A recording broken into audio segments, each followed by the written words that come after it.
Hello. We have sound. Excellent. Hello, everybody. Hi, welcome. Just a quick little bit about me first. I'm actually Matter Haggis-Burridge these days. I have an extra surname that was added on. I was here a couple of years ago, so I want to say thank you very much for the conference, for inviting me back to be on the stage here and talk with you. I'm a video game and narrative designer. I've been doing this for the AAA industry and indie industry for, I think it's about 2000, 2001 I started now, so quite a while.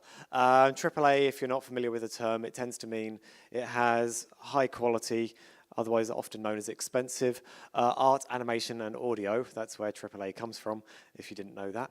And that's usually the multi-million selling games. The indie ones sometimes are multi-million selling, but often are lower budget in their approach. I work at Breda University of Applied Sciences. This is down in the southwest of the Netherlands, near Rotterdam, if you know that, where I'm the professor of creative and entertainment games. My job is to research and help people make games better from many different aspects. The content, the creation, and culture of video games is my field. I also run Copperstone C, which is a small business which does game development, narrative design, or game design generally, consultancy, training. I've got a new game which I'm working on, unannounced at the moment, which actually deals with British and English folklore in a slightly more active way than my last game. And other stuff. I work with the Writers Guild over there in the UK. I'm an external expert for Creative Europe Media. I'm part of the Society of Authors. And I was also happy to be part of some initial meetings with Game Workers Unite, who in the UK are now forming what I believe is the world's first video game developers union, an actual proper union to try and improve working conditions in the video game industry. So hell yeah, this is good. I was the writer on Dancer Awakens, the world's first short movie in augmented reality to be submitted to an international film festival. There's a lot of world's firsts already gone, so they're getting more and more specific over time. That was quite a fun one. Keytax, which is a fun, experimental, playful game looking at interface and interaction design based on a theoretical model called the taxonomy of keys, which hopefully I'll be publishing about in the next 6 to 9 months when I actually get time to write the damn thing. But it's a really exciting way of combining both cultural and sociological ideas about understanding who your player is with the gameplay mechanics. Most famous for, though, is Fragments of Him. This is the game I'll be talking about today. One other thing I should probably mention is that I was one of the key writers on Manifesto of European video games. If you're a researchy person, this is probably quite a good booklet for you to have. I've got about 20 copies of this with me, so if you are interested in that, it's a useful thing in making arguments about why video games matter, what they could be, and how they are better understood from a policy perspective, shall we say. So what are video games? Well, this is one model of video games I came up with a while back now. I also like to add this arrow onto it. We have kind of serious games which are often very explicitly for learning. We have applied games which tend to be more about behavioral change. So it's like fitness apps, for example, help to remind you to do things. You know how to keep fit, but you need a bit of a reminder. Okay? Gamification, if you can say that word without shuddering. Fun tends to be the entertainment industry's main focus there, but do notice that learning and experience are also within that. And then we kind of move across to games like Where the Water Tastes Like Wine and Fragments of Him and various others, which are perhaps not so much fun. They're perhaps more experience. When you look at a film like Schindler's List, if you walked out of the cinema after Schindler's List and went, "That was fun," you haven't got that film right, you know. And some games are not about having fun, they're about this experience, which funnily enough is a type of pleasure, it's a type of entertainment in itself, but also can go towards learning as well. So for example, in the previous game, Where Water Tastes Like Wine, you can actually learn a lot about various cultures and parts of history that you might not have been previously aware of. So, Fragments of Him. This is the first video. If we can just get that one rolling up there. It might work if I just click. There we go. Thank you. It's funny, the things that you remember. A mix of small things, making up a lifetime. It felt like we were the only people in the world.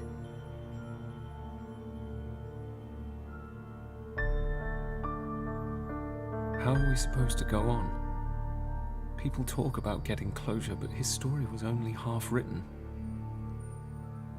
I've let myself lose track of what I want after everything we've been through.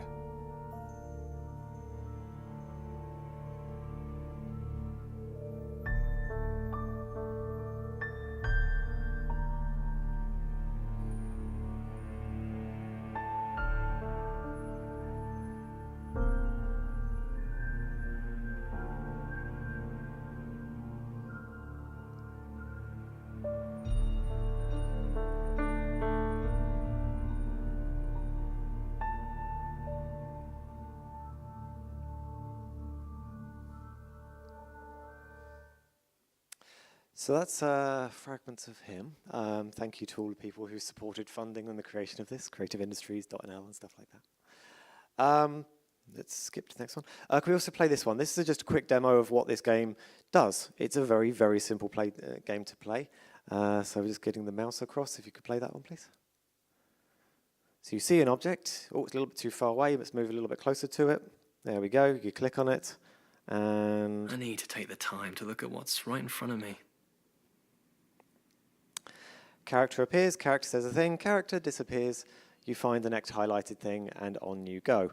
You move through this 3D environment in the first person, you walk around various locations. The game was pretty well received, overall very positive, and quite a few that are somewhat in the middle, and one that really disliked it. That's the nature of these things. It's a beautiful, smart, mature, and emotionally deep experiment in interactive narration. If you're looking for traditional gameplay, though, stay as far away as possible from it. I agree. So I was very happy with that review. It's just fair enough. It's interesting. I call it a recent history period drama, because when people think of period drama, though, they typically mean something like Downton Abbey, or they might mean something like Pride and Prejudice, Jane Austen. Whether that's historical is another question. It's just set in history. Interesting. Hopefully, sometimes they also mean things like Hidden Figures, looking at particularly African-American women's perspectives on history and involvement with science and technology, which is an interesting slice of history. Fragments of Him is from the 1980s, 1990s and 2000s. This is a much more recent version of this, but in line with Hidden Figures, it's a bit more like that. This is my time period, and I look around the audience here, and it's quite a few other people's time period as well. And I used everything I could to recreate this. Because I think historical time is a palette. It's a method of expressing ourselves. Period dramas use history to create a particular expression of an emotional state. It's still an entertainment process. They stimulate learning about history in a way whilst doing that entertainment. But that is always through that lens of experience. Whose voice are we hearing in this historical story? Experiences are frequently tied to the identity of the writer and creators and their cultural milieu. It's not just the characters. It's actually a character being a voice for a creator, which inevitably means that they are a reflection of the moment they're created in as much as a reflection of the period in which they're set, I find. So in creating Fragments of Him, I relived many moments from my own history in the last 40 years, along with kind of gaining a new understanding of my present, which was a very interesting thing as a creator to do. So we did this with history told through objects. We have various tastes. So we have a television stand, for example, which basically comes from IKEA. We have tables and chairs on the left-hand side there, which are pretty much IKEA, but we have other things that are not. We have things which are deliberately chosen. We have kind of Art Deco lampshades. We have a chosen specific type of chair. This is a representation of people moving between states in their lives. People who have done the cheap setup and now they're trying to perhaps build their own home. You can build a culture and an understanding of who these people are. And it's a very specific kind of home to them. If you go into the kitchen of this, it's much more kind of rural countryside style, which is a very middle-class way of trying to make a house homely. Class is a factor which is reflected through the artifacts we surround ourselves with. Likewise, in patterns, this scene is set in the 1980s, and the pattern on the flooring is a pattern that you might recognize from the late 1970s and was still around on rugs that lasted into the 1980s. If you grew up during that period, you probably look at that and go, oh yeah, I saw some curtains like that, or yeah, there was a blanket like that I had. We can see these little moments, these little fragments of things that we remember and recognize, and they're both cues for the player to understand it, but it's a reflection of our own understanding of that time and how visual language shapes us. Again, this is a very specific thing. This is from the West. This is from a very specific kind of European and North American kind of style. And then we see how this reflects the location of this. I had an email a few weeks ago, a little message, well not email, a message on LinkedIn from somebody going, oh my God, I was just playing Fragments of Him, and I was in the Crown. I was in the Rose and Crown in Winchester. And I went there, and this is the bar from Winchester. He was there in that bar, and then he played my game, and he was like, oh my God, I'm in that same bar. That's strange. That bar has been there for hundreds of years. Arguably, there's a piece of wall about 6 feet away from this scene. I say this scene, this is digital, this is not a real thing, but it is a real place, which feels strange to talk about, because it is real and not real. There's a wall just next to this, which is from the Roman times. This has an argument with the place in Oxford as being the oldest pub in England. I met a person I fell in love with, my first love at university, in this bar. This place has some very specific memories for me. Oh, those pictures on the walls there, those are pictures of the history of Winchester. This is a location in England, this is a real place. Talking about this. This is just by the student bar at the University of Winchester, which was known as King Alfred's at the time. This is set in the late 1990s. It all looks pretty similar. This is how it looks today.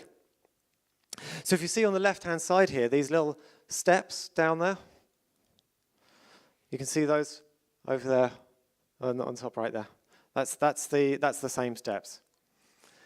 One thing we did keep the same as it is now, rather than 1990s, is that sign says University of Winchester up there. It was King Alfred's in the 1990s. It was easier for our artists to do it that way. And how accurate did we make this? And how accurate is it personally and emotionally? This is a place of great strength and emotion in this game. I walked down this very piece of pavement with a person who I love very dearly. This is emotionally accurate. You may be able to see that little statue just by the head of the person on the right there. That is that same place in the real world. This is the Diana Memorial in Hyde Park in London. Set at actually a pretty similar time of day. We got this as close as we could. This was done with Dutch artists who'd actually never been to this place. Of course, research was important to make sure this could all happen. We had to make sure this all fitted in. So that little clock on the top left there, that's from the 1985 Argos Catalog. Argos being a very British brand. I think Cake Shop is probably the Dutch equivalent of it. It's a kind of catalogue shopping. The phone next to it there is a mid-range phone from the Argos Catalog, not the most expensive, not the cheapest, from that same period. One inaccuracy that slipped in, which was interesting, that I didn't notice until just before we shipped. And so this is, as far as I know, the only anachronism in the whole game. You may be able to see on the table on the right-hand side there, there's a little laptop computer type thing. This is set in about 1985, this scene, if I remember correctly. Laptops didn't exist then. But my artist, I said, it's a ZX Spectrum, which is a very, very English computer. This is the reason that the UK has such a great video game industry, is that it had this really approachable, cheap computer that a lot of people could use. And my artist searched, he just Googled ZX Spectrum, what do they look like? He scrolled through the pictures, he went, oh, that one looks cool. So he made it. He made the one at the bottom there, which actually is a hack that someone's done to add in a screen, a little LCD screen, and saying what would a Spectrum look like if it was made today. Except that never existed. That technology didn't exist at the time. Too late to take it out of the game. As far as I know, it's the only anachronism out there.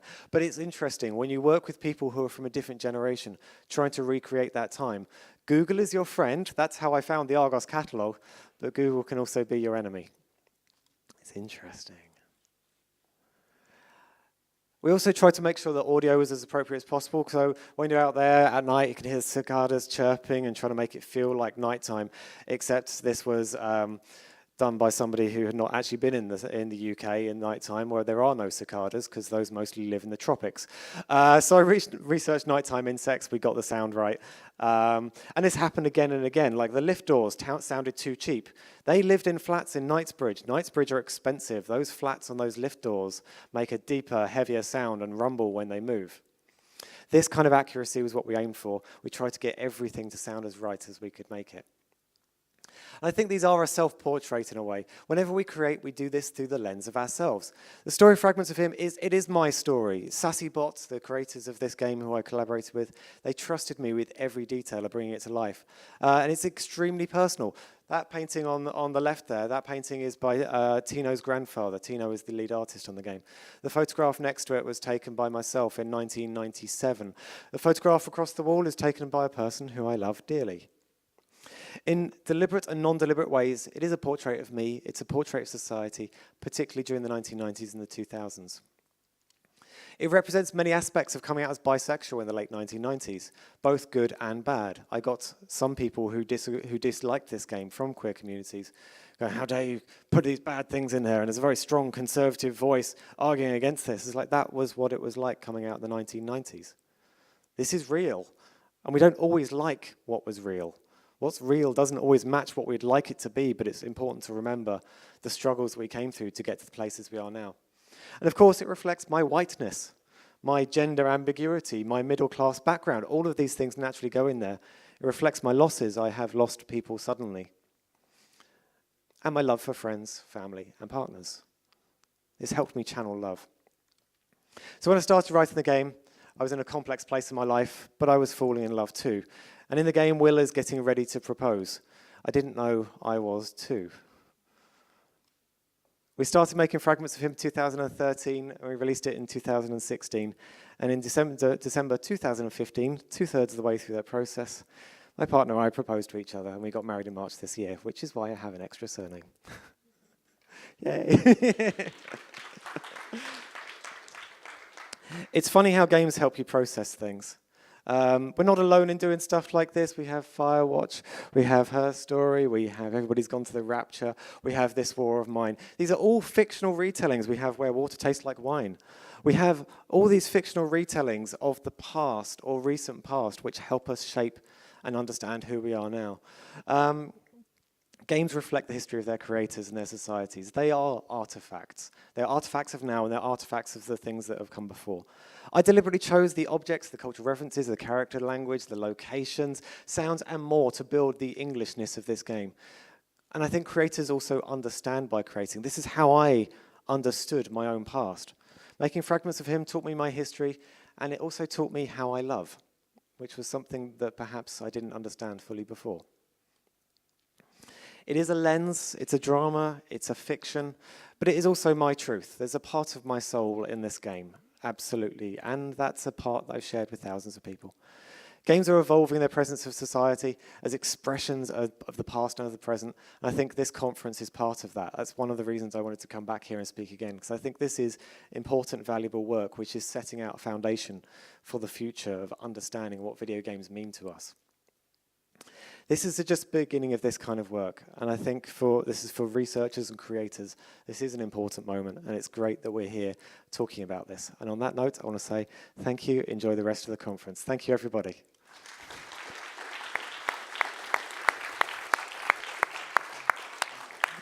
Thank you very much, Mata, for this very unique presentation, and I think such a powerful message as well. And there is also a question. I'm going to have one question again. Online question. And I'm going to make the question from the chat this time. Baltok says, how does Dr. Haggis stimulate players to interact with and examine objects and places when mainstream games are more action-focused? Oh, well, it was one of the explicit things that I was sort of looking at when I was making this game was how do we make an everyday life play or interactive or engaging? One of the questions I had was, how do you play making a cup of tea? being an English person, that's probably the most English example that could possibly be given. But it was an interesting question. I'm not sure whether we entirely succeeded. I think as one of the limitations of the game, but also a deliberate process of the game was that making a cup of tea, you get your milk out the fridge, because you're English. For people watching online who don't know, people in the Netherlands don't put milk with their tea. It's very weird to them. But you get your milk out of the fridge, you get your tea bag, you get your hot water, you get your kettle. You've got all these steps of the process, and so each step in that process became a step of doing it. But one of the things that I tried to do was combine the interactions which were available. We highlighted basically anything you could interact with. And so you'd see a highlighted lift door, or you'd see a version of yourself walking down the stairs. Like, well, I get to choose. Do I take the lift or do I go down the stairs? And that then became, the person would be, they're not thinking about, oh yeah, taking the stairs. They're thinking about, oh yeah, I need to keep fit for my future, because they're getting ready to propose. The person who goes into the lift, well, it's the same, they're going to get to the same place, but when they go in the lift, they go, yeah, sometimes in my life I felt like I'm trapped. And they're still not really thinking about being in a lift, but being in a lift is a metaphor for the rest of their life. Did players get this? Probably not. There are certainly things in there that I have layered in very deeply, which I don't think I've ever heard a player mention. I think we're at a very interesting time in development of games where we kind of go, are players ready for this kind of work? Is there an audience out there big enough to sustain this kind of creative approach to storytelling and deep psychological interaction and really thinking about meaning and empathy? To be honest, I'm not sure it exists yet. But if we stop making these games, and if players stop supporting these games, we're never going to get there. And I think this is too important a medium with too much potential to stop. So whether I answered that question correctly, I'm not sure. But whether we have succeeded in this game or not, I think it's important that we keep on trying. And it's important that people keep on helping us understand how we did it. Yeah, I think it's probably a good Thank you very much, Mata. Thank you very much. Thank you, Ian. Thank you all.